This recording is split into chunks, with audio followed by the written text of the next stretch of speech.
if there's one way maybe that I could characterize my career, I guess it's probably been a gradual progression toward thinking about ways to incorporate the subjective with the objective. So I just thought I would throw that in. So I'd like to start with talking about book content as a context for communication and language. And when we think about book content, we often really think about it as being the thing that you're learning. It might be the vocabulary that a child might be learning. It might be the grammatical structures that are included in the book. But book content is really a much broader context for learning than just the vocabulary or the grammatical structures that are embedded. And I'd like to give you one example of how we looked at that in my research group. But first I want to give you a little bit of a review about, and this may be, by the way, literature that all of you know very, very well, about how children read to parents and why it matters. So we know from a number of studies that parents differ in how they read books to their children.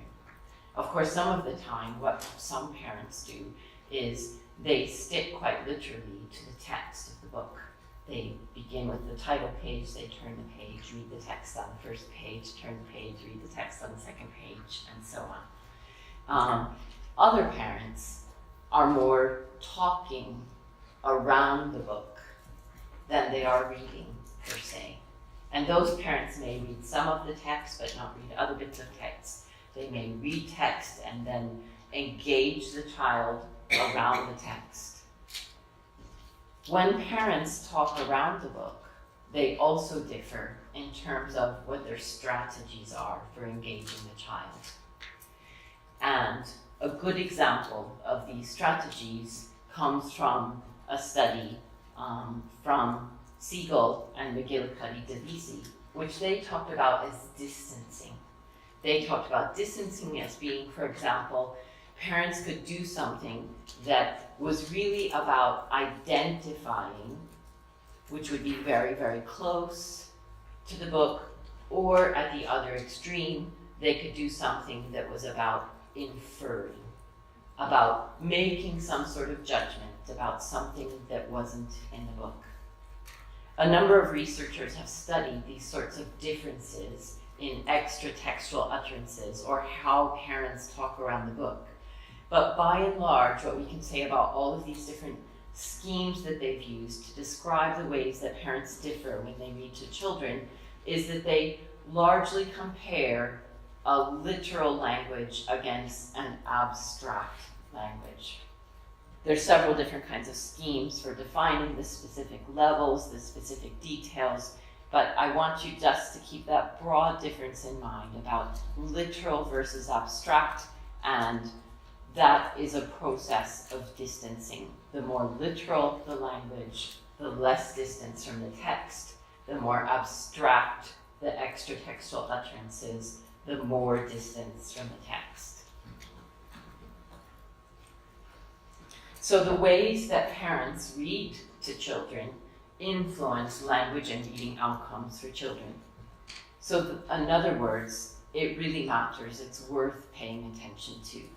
And again, there have been a number of studies over several decades for this, but just to give you one example from that very early study from Siegel and Gattis, they looked at the relation between that distancing, literal versus abstract way that parents read to children and children's subsequent performance on a range of standardized tests. They included, for example, the Wechsler and the Ravens, and then they had some non-standardized tests that are more familiar to developmental and cognitive psychologists that were largely about children's ability to make inferences from given information.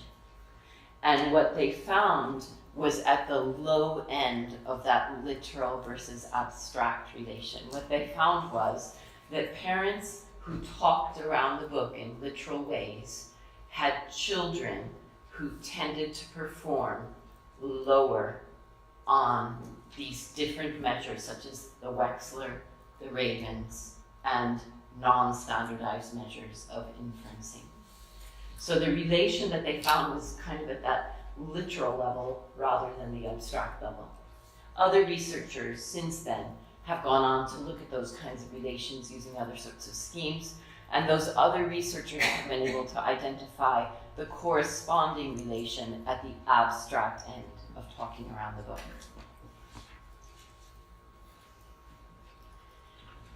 As a result of these sorts of insights from research, these pieces of evidence that tell us that how children learn is shaped by ways that parents talk around books, a number of researchers have devised interventions that have been targeting the ways that parents read to children. I'm going to be very bold, because some of you may be people who designed some of those interventions and say that some of those interventions, many of those interventions indeed, have had limited success. And here's the way in which I mean that. For some time, people had difficulty finding ways to intervene that led to parents actually changing their reading. And I'm painting a very broad brushstroke here. Researchers who did find ways to change the way that parents read, if they followed up over the long term, often found a kind of recidivism in parental reading behavior. And that is to say that parents were able to change in the short term, but over the long term went back to the strategies that they previously had prior to the intervention. And this is what I mean by saying parent-focused interventions have had limited success. They're very expensive, they're difficult to implement, and the long-term effects are difficult to find. I'm not saying they've never had it, by the way. So here's a very different approach to that issue of the ways that parents talk around the book. Book content forms a context for reading. And as I said earlier, that doesn't just mean vocabulary, grammatical structures, and so on. It also is about a larger context of social interaction. My research group and I were interested in the idea that humorous books, and Lauren Child's books are a lovely example of humorous books, might form a particularly interesting context for parent-child book sharing. Here's how our reasoning worked. Humor is fundamentally wrong. And by that I don't mean that I don't like humor. I love humor. What I mean is that for something to be funny, it actually has to be wrong. That's what makes it funny. And being wrong is actually a great context for talking with one another, for parent-child book sharing. Because being wrong should, in principle, lead to greater distancing. It should, in principle, lead to greater abstraction. And so that's what we set out to test. So in one study, we used a book that we found at a bookshop, a kind of off-the-shelf book, and I see you're not going to be able to read the text at all from these images, but we asked parents, we considered the book to have some humorous elements, but not be entirely a funny story. Nothing like Lauren Child, in other words. And we asked a group of parents to rate the book pages for us, and then we categorized them based on parent ratings as either humorous pages or non-humorous pages. And so up here, this is an example of a page that was categorized as a humorous page based on parent ratings. It says 4 clean nappies. It's a kind of counting book. It says 4 clean nappies, but what you can see in the picture is that the baby seems to be taking away all sense of order on that changing table, throwing the nappies on the floor, and so on. So the baby's doing something wrong. It's not terrible, but it's still wrong. It's not what you're supposed to do with the nappies, and it's not what you're supposed to do while you're getting changed. Especially doesn't look like the baby's got a nappy right now, please stay still. So there's a lot of humor, in other words, in that particular page. And by comparison, on this page, the text read, "Two beautiful eyes." And I think that's the classic non-humorous context in books for very young children. It's very sweet, it's very loving, it reinforces a sense of warmth, but there's nothing particularly wrong or funny about it. So we asked parents to read these books, and then we looked at their talk around the book. We categorized their extra-textual utterances according to a scheme of abstraction, and here I'm just going to reduce it to literal versus abstract for the sake of simplicity. And what we found was the high abstraction is represented by the white up there. What we found was that there was a greater percentage of abstract extra-textual utterances when parents were reading humorous pages on the book. We then wanted to follow that up. And to follow it up, we wrote our own new book with the permission of the book's author, I have to say. We took apart that one gorgeous baby counting book and turned it into two entirely new books. So we took the pictures that have been used and then we turned them into different texts. And let's see if I can read this text because it's so the humorous one is on top, and what you can see is my clever PhD student edited that so that the mom has the bottle in her mouth and it says, "Mummy drinks baby's bottle. Baby says, Mummy is funny." And the bottom picture says, baby drinks baby, sorry, I have no idea really.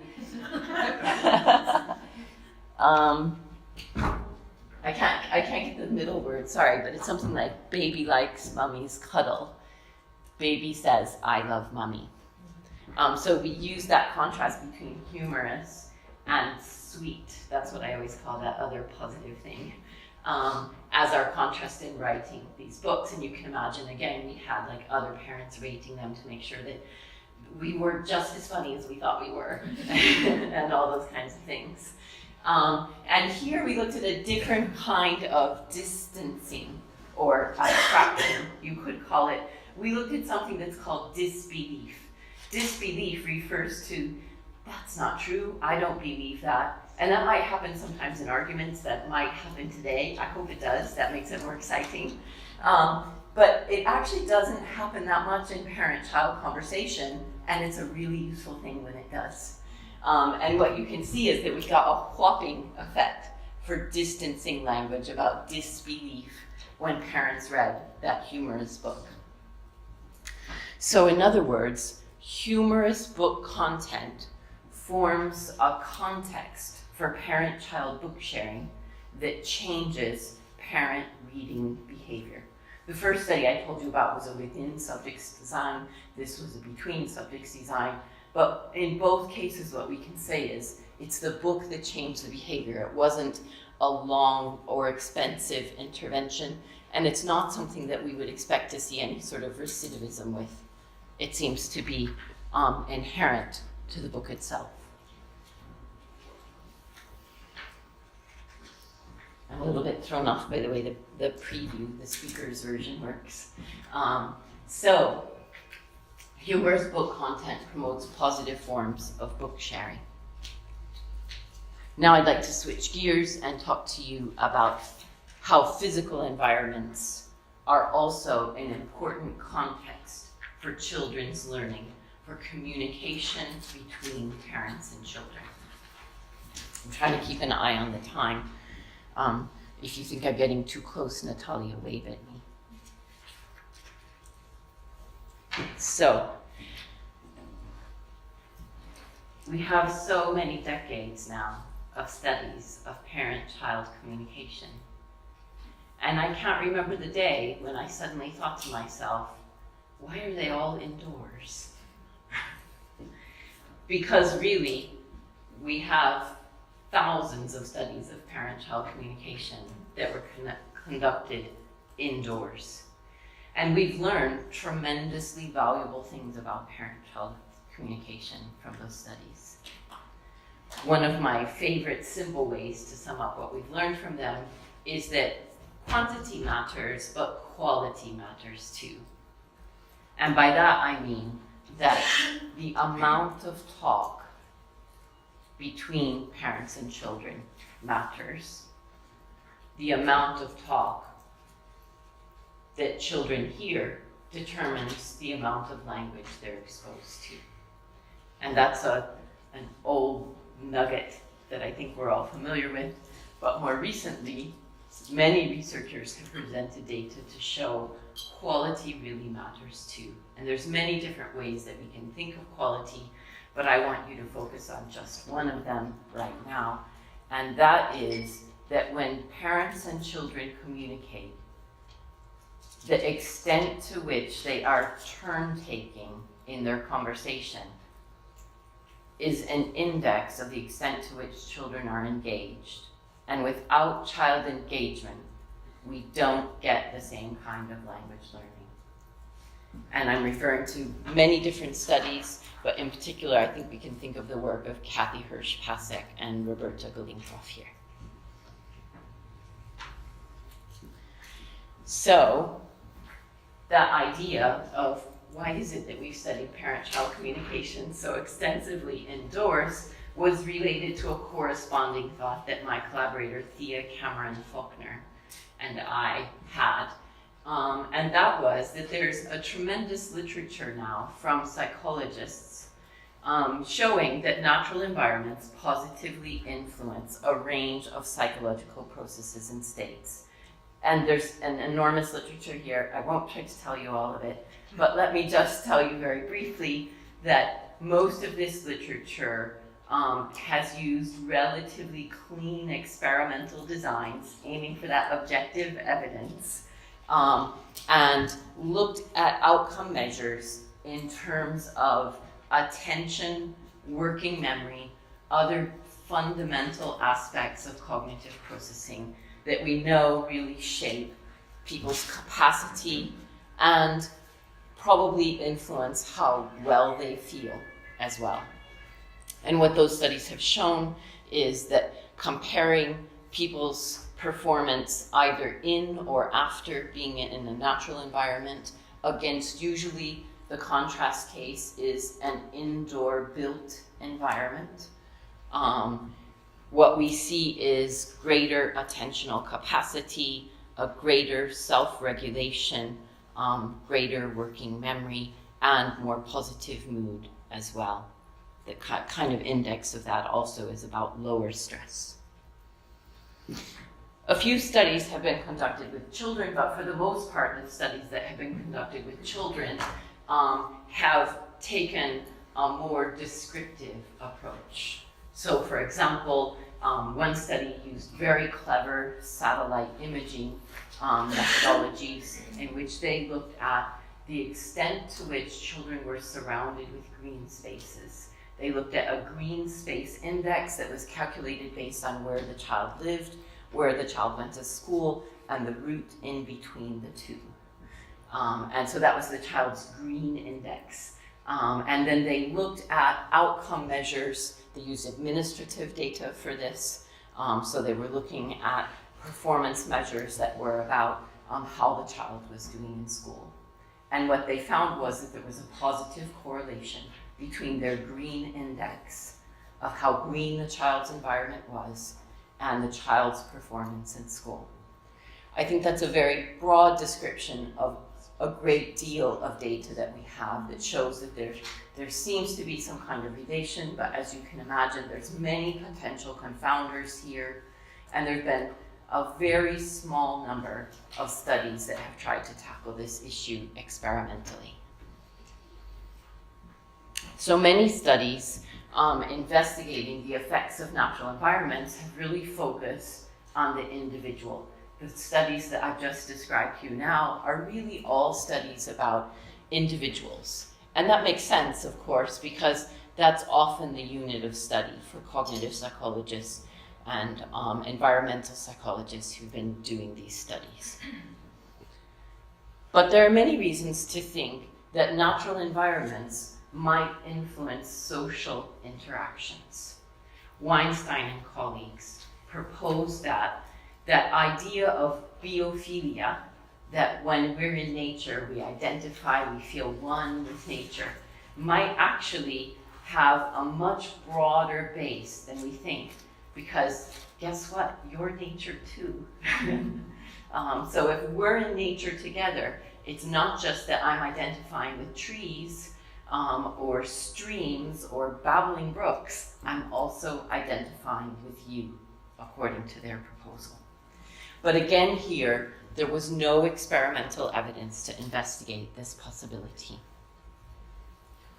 So we wanted to conduct an experimental study of parent-child communication, comparing parent-child communication in a natural environment with a beautiful, natural, information-rich indoor environment.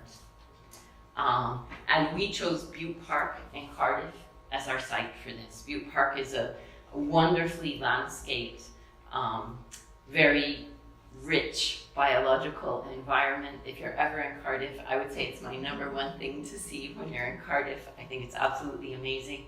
But it also has an absolutely beautiful education center that's well designed, that's rich in natural information, that's quite spacious, that has natural artifacts, and so on.